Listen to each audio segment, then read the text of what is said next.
After several years of stability with Jordan Poyer and Micah Hyde, the Buffalo Bills safety group has a lot to figure out moving forward. We're going to break down those dynamics today on Locked On Bills. You are Locked On Bills, your daily Buffalo Bills podcast. Part of the Locked On Podcast Network, your team every day.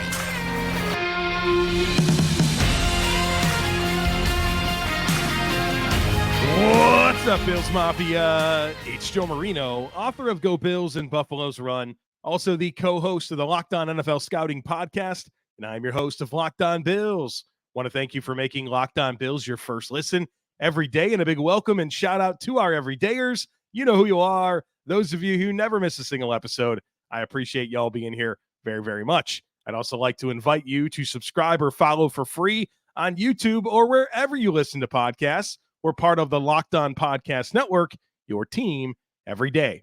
Well, folks, this will tie a ribbon on the performance review series. We're breaking down the Buffalo Bills safeties here on today's episode. And after this, we will have discussed every position group and every player from the 2023 Buffalo Bills. So if you're looking for my opinion on how a player performed in 2023, what their future outlook is, what the cap ramifications are with that player, we have discussed literally every single player throughout this series. And so it sets a great foundation for what's coming next, where we're going to discuss outside options. And as we've identified needs throughout this series, we could talk about how Brandon Beane can fill those needs. And so we will shift from looking at this operation and evaluating the Bills to, now that we know what the Bills have, we can figure out what they need and have some fun conversations about free agency and the draft moving forward. So we will finish today with safeties, and we'll start by talking about Jordan Poyer and Micah Hyde. Then I want to get into Taylor Rapp and Cam Lewis, who were important depth players for the Buffalo Bills in 2023. But is there a chance there's more on their plates in 2024 and beyond, keeping in mind that both of them are expiring contracts? So there's some unique dynamics there.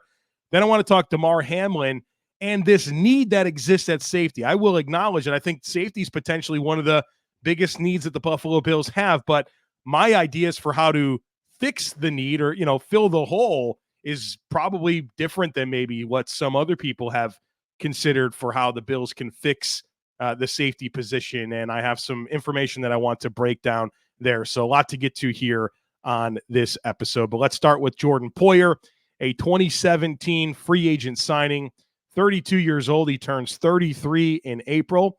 His contract, he's entering year 2 of his 2-year, $12.5 million contract that he signed last offseason. Now, the Bills can get out of this contract and save a fair amount of cap space. They can release Jordan Poyer and free up $5.5 million in cap with $2 million in dead cap accumulation. In 2023, Jordan Poyer played in 16 games with 16 starts. He missed one game, was on the field for 98% of the defensive snaps, 15% of the special team snaps, collected 100 tackles, 4 pass breakups, a forced fumble, 2 tackles for loss, 1 sack, did not have an interception. As for my 2023 review for Jordan Poyer, the word that I have down is unselfish. We're talking about a veteran safety, age 32 season, didn't get the deal he was hoping for in the offseason. He's 190 pounds, and he's playing by far the highest percentage of his snaps in the box, in the slot, and as a second-level defender. And the game is different when you're playing closer to the line of scrimmage. When you're a deep safety, you get to play from distance. You can read and react. When you're closer to the action and you're an undersized player, but you're asked to fill a huge role as this dime linebacker to help mitigate the loss of Matt Milano, it's a different ballgame. And I think you can look at 2023 and come to the conclusion that it wasn't the highest level of impact playmaking that we've seen from Jordan Poyer, but that should be expected given the circumstances. And maybe some of it is age on Jordan Poyer, but think about the role that he was asked to fill.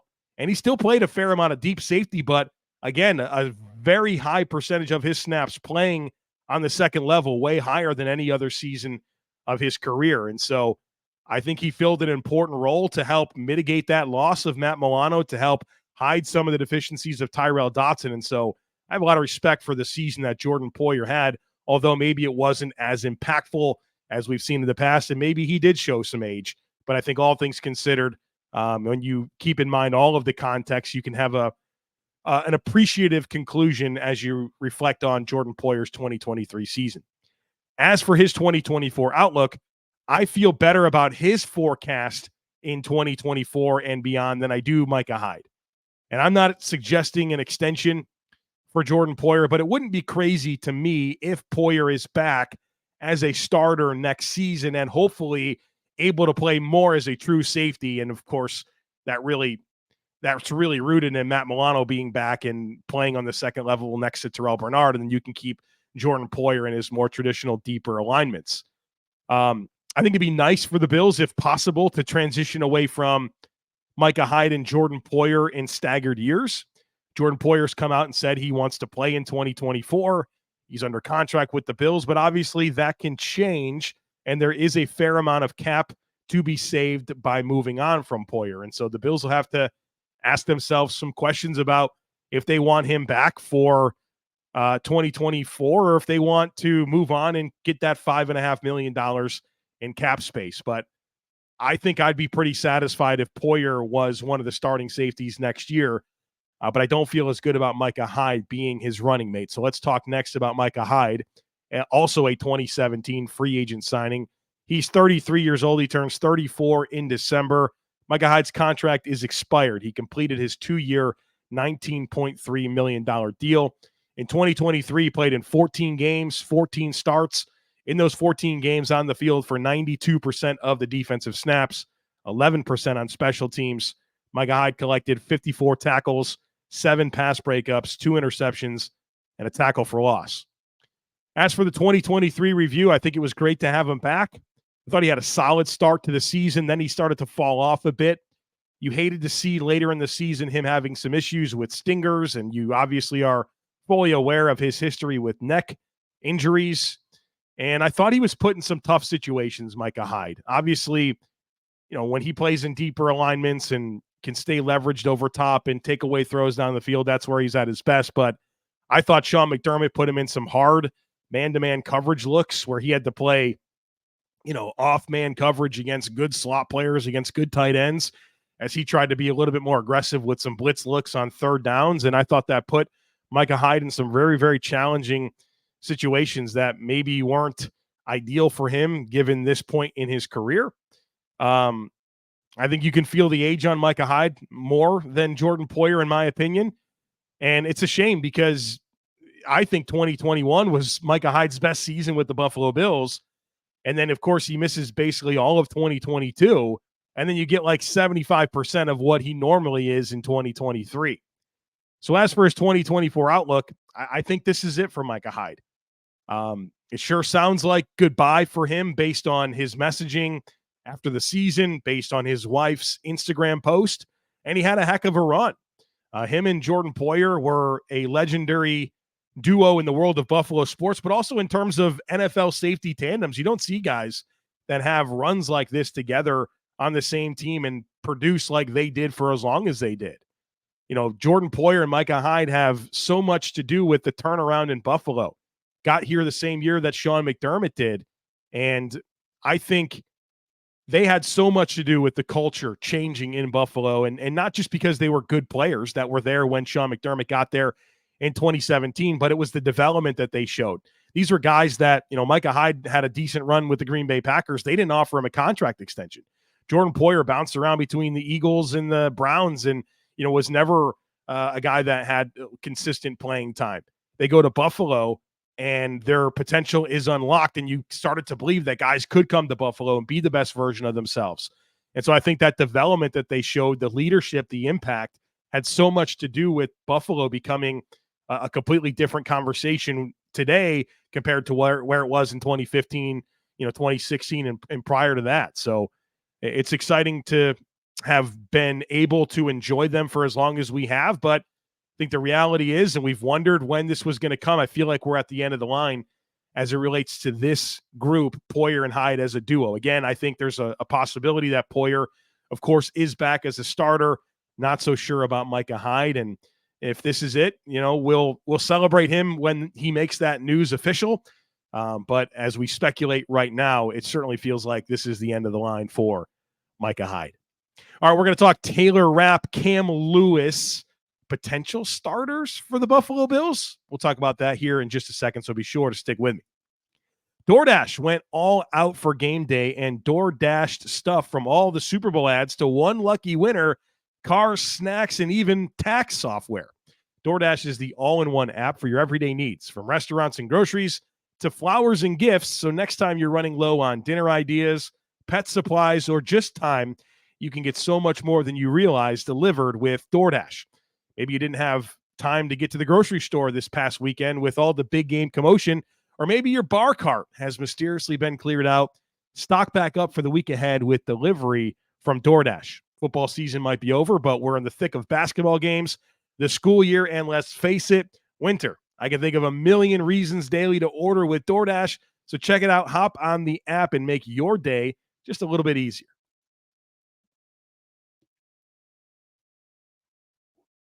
All right, let's talk Taylor Rapp and Cam Lewis. We'll start with Taylor Rapp, then we'll get to Cam Lewis. Taylor Rapp, a 2023 free agent signing by the Buffalo Bills. Taylor Rapp is 26. He turns 27 in December. His contract is expired. He signed a one-year, $1.8 million deal with the Buffalo Bills after being a starter for the Rams for like 4 seasons. In 2023, he played in 16 games for the Bills with 4 starts.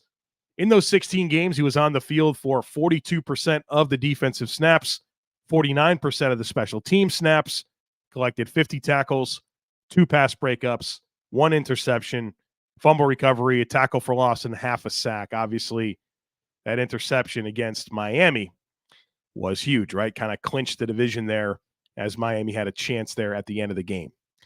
As for his 2023 review, I think the Bills got really good value out of this contract.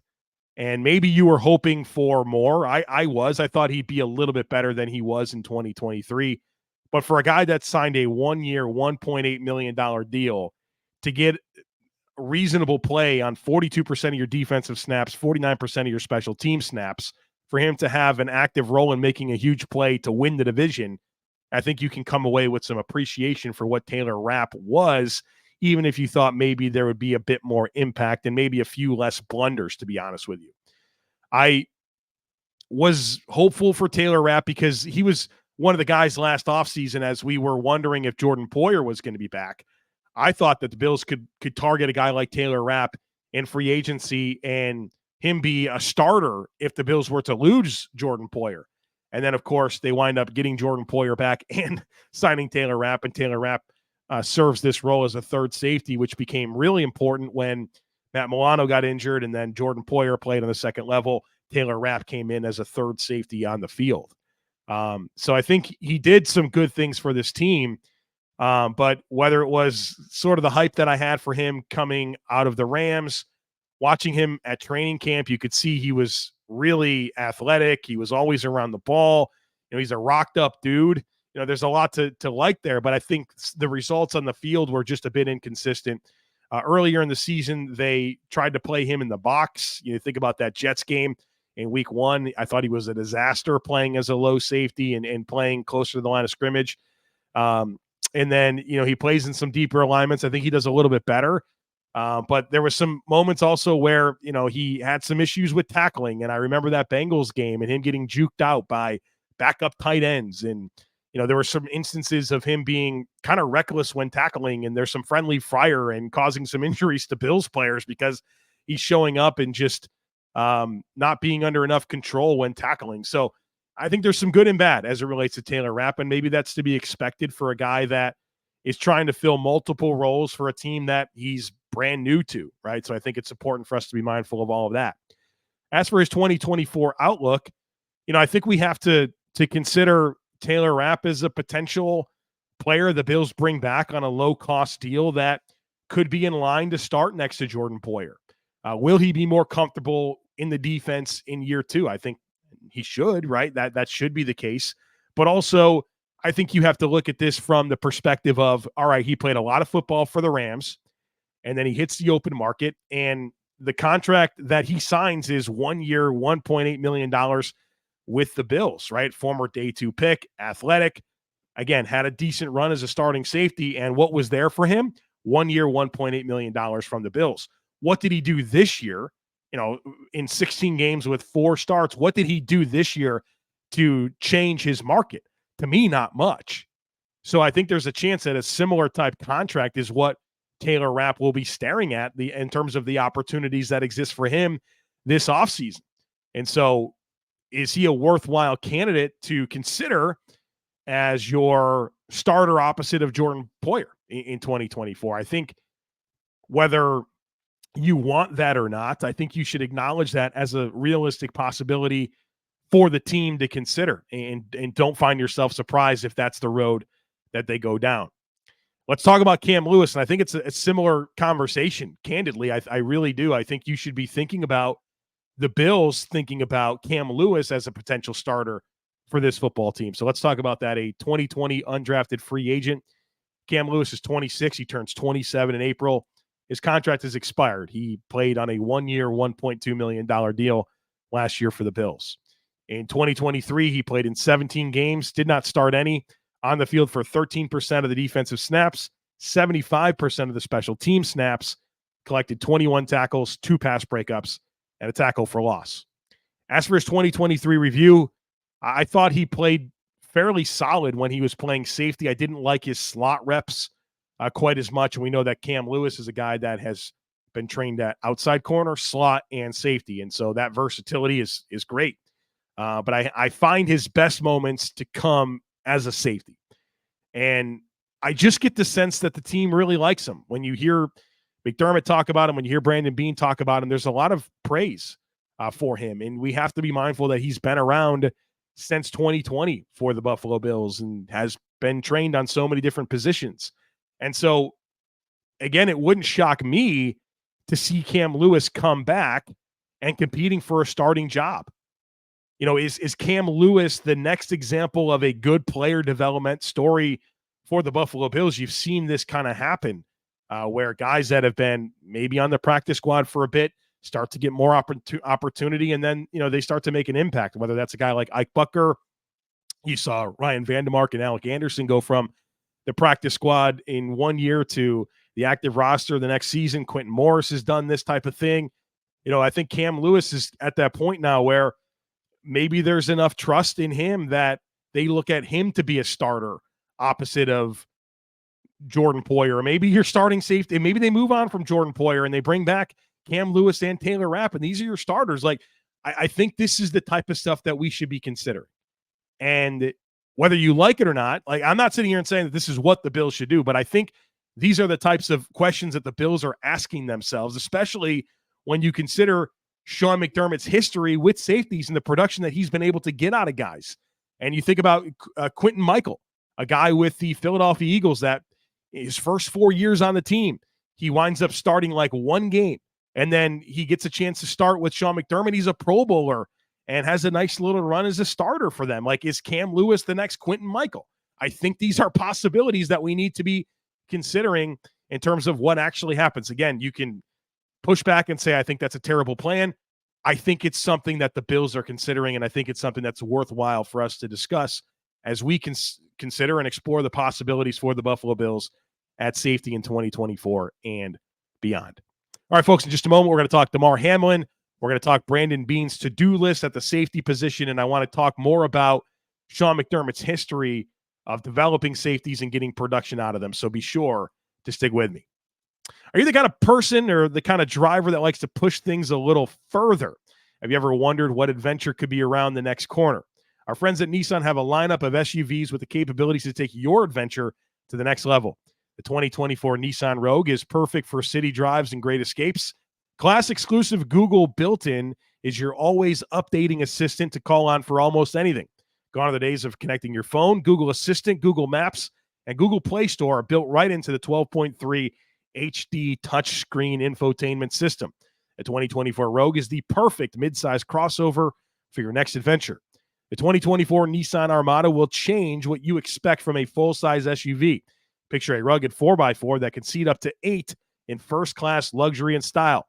Tow bigger and explore further in the 2024 Armada. Take the Nissan Rogue, Nissan Pathfinder, or Nissan Armada and go find your next big adventure. Shop NissanUSA.com. All right, folks, welcome back. We're talking Damar Hamlin and the plan at safety for the Buffalo Bills this offseason. Damar Hamlin, a 2021 sixth-round pick, number 212 overall. Damar is 25. He turns 26 in March. He's entering year 3 of his 4-year, $3.6 million rookie deal. In 2023, played in 5 games, did not start any, on the field for 5% of the defensive snaps, 65% of the special team snaps, of course, in the 5 games that he was active for. He collected a total of 2 tackles. As for his 2023 review, I think it's obviously an incredible comeback. Unbelievable, right? I mean, what we saw in Cincinnati to him being on this team is incredible. And it's something that, I don't know, we'll never forget as Bills fans. And it'll always be something that we celebrate. And so that's incredible. Like we can talk about the impact that wasn't really there for him this season, but the fact that he earned a roster spot all season long is very, very impressive. And I don't think that the Bills would roster him for any other reason than he earned it, right? I think he was a 13-game starter in 2022, and the Bills rostered him. Now, the reality is he didn't earn playing time over Taylor Rapp or Cam Lewis after starting 13 games in 2022, and I think that says something. And it's hard to forecast him moving forward because it felt like maybe there was some momentum for Damar Hamlin to be an eventual like long-term starter for the Bills. And, you know, he needs to reconvince the coaching staff that that's where he should be. And so as for his 2024 outlook, I think it's probably a similar role for him where he's kind of your 4th or 5th safety. But I think also a more normal offseason for him will be helpful. And obviously he was coming out of that heart condition and getting himself ready to play. And not only that, but the mental hurdles that I'm sure existed with getting back on the field and going back to the arena that led you to needing to be resuscitated, right? I mean, that's really tough to consider. And so you remember the messaging from Sean McDermott, you know, we're going at Damar's pace, et cetera, et cetera. Well, it should be very much back on track this offseason in terms of normalcy and what he's doing and how he's attacking everything compared to last year. And so we'll see, but maybe we shouldn't sleep on him as a contender for third safety job. Or, you know, again, this is a 13-game starter in 2022, a year that, you know, the Bills were 13-3. And did you think that the Bills couldn't win the Super Bowl because Damar Hamlin was the starting safety? I don't think anybody thought that.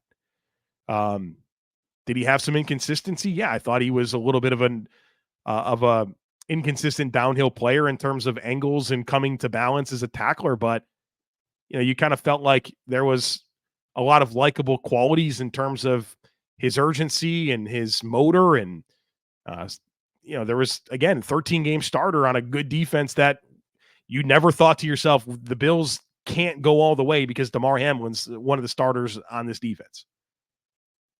I do want to offer some thoughts on him not winning comeback player of the year. I find it to be disappointing. You know, whenever all of this went down in Cincinnati and you started to think about the idea of Damar Hamlin playing football again, everybody said if Damar Hamlin is on the Bills in 2023, he's the comeback player of the year. And the guy that takes that from him is Joe Flacco, who started 5 games. He came back from what? Being terrible and being on the couch. And then can we just be honest about how Joe Flacco played? He was terrible. He just played YOLO ball and threw a ton of interceptions, but some of it got through. I think it's very ridiculous. Nobody's ever come back from what Damar Hamlin did. Nobody. No, I mean, I just feel like somehow the sensitivity of what happened there got lost. And Joe Flacco started 5 games and gets comeback player of the year over Damar Hamlin, who died on the field. I have no words. I have no words. I mean, Joe Flacco wasn't even the second best candidate, in my opinion. How about Tua Tagovailoa? And I know nobody wants to hear anything good about a Dolphins player, but like that guy had all the concussions. People were talking that he should retire. He comes back and starts all 17 games and leads the league in passing. Like that's a better story than Joe Flacco. Matthew Stafford's a better story than Joe Flacco. I mean, to me, it's obviously Damar Hamlin, but Joe Flacco being the one that takes it from Damar Hamlin and him not even being the most deserving player is just insane to me. As for futures contracts at safety, the Bills have Kendall Williamson, who was a draft pick by the Bears last year. So he's in the mix as well. So what do the Bills have? What do they need? Well, what do they have is questions, right? They have questions here. Jordan Poyer, Damar Hamlin, Kendall Williamson. That's it. That's what's under contract next season. Micah Hyde, Taylor Rapp, Cam Lewis, all expired contracts. So what do they need? They need to make a decision on Jordan Poyer. That's kind of step one for me is, do you want Jordan Poyer or do you want the $5.5 million in cap savings?